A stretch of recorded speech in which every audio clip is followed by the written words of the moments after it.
Dalam hadis dikatakan bahwa puasa membuat sehat, sementara di tengah kita ada orang yang ketika berpuasa lalu ia sakit. Bagaimana pendapat Ustaz? Ini menarik ini ya.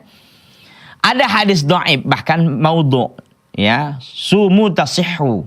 Puasalah kalian maka kalian itu akan sehat. Ya, ini hadis-hadis dhaif, bahkan dikatakan para sebagian ulama hadis maudhu, hadis palsu gitu. Bukan berarti bahwa puasa itu menghadirkan sehat. Bukan itu yang kita ingkari. Yang kita ingkari itu apa? Penyandaran perkataan ini kepada Nabi. Itu nggak boleh gitu.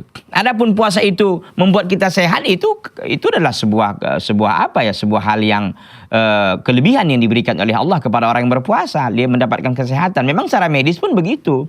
Tapi jangan kita menyandarkan sesuatu ini ya, yang hadis ini kepada Nabi. Yang ini tidak boleh ya. Ini tidak boleh.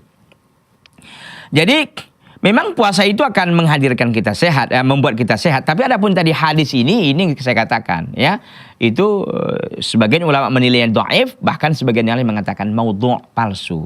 Itu tidak dibenarkan kita menyandarkan sesuatu kepada Nabi.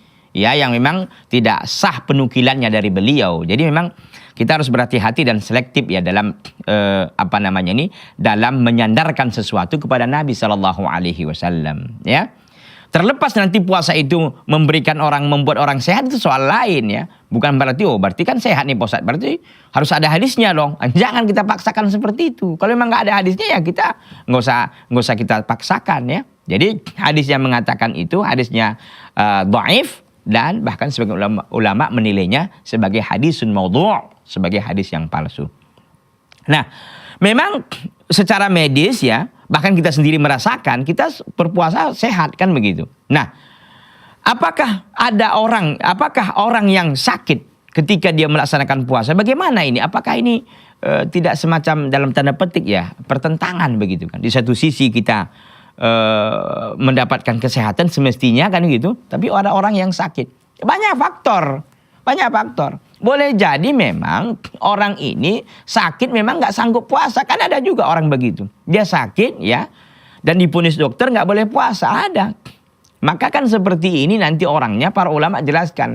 Kalau orangnya nggak bisa puasa karena sakitnya sakit menahun, maka dia nggak wajib puasa, hanya bayar fidyah. Gitu loh. Tapi kalau sakitnya sakit ringan, sakit panu umpamanya, sakit kudis umpamanya, ya yang ringan-ringan, ya dia tetap wajib puasa, ya begitu. Jadi kita kembali kepada pertanyaan ini tadi. Jadi ini tidak hadisnya ini hadis dhaif, bahkan dinilai para ulama adalah sebagian palsu. Adapun orang yang ketika puasa dia sakit banyak faktor ya, bisa saja karena memang dia ada penyakitnya kian, bisa saja kan qadarullah orang walaupun demikian diberikan ujian oleh Allah dia sakit, boleh jadi. Jadi tidak selamanya berbanding lurus begitu, bahwa orang yang berpuasa akan sehat. Bisa saja orang yang puasa lalu diberikan oleh Allah sakit sama dia sebagai sebuah ujian. Kalau kita sakit lalu kita berbuka tentunya. Kita tidak berpuasa selama seminggu umpama kita sakit. Selama itu pun kita berbuka. Nanti kan wajib kita ganti nih puasa ketika di luar Ramadan, menggantinya di hari yang lain. Begitu saja ya. Jadi seolah-olah ini dipertentangan, tidak bertentangan ya. Bisa saja banyak orang sakit ini, orang sakit ini ketika dia puasa banyak faktor itu tadi. Memang karena dia ada riwayat penyakit yang memang membuat dia tidak tahan puasa umpamanya. Atau memang dia diuji oleh Allah SWT dengan penyakitnya itu. Jadi tidak ada masalah. Kalau dia memang berbuka karena sakitnya itu ya dia wajib menggantinya pada hari yang lain ya.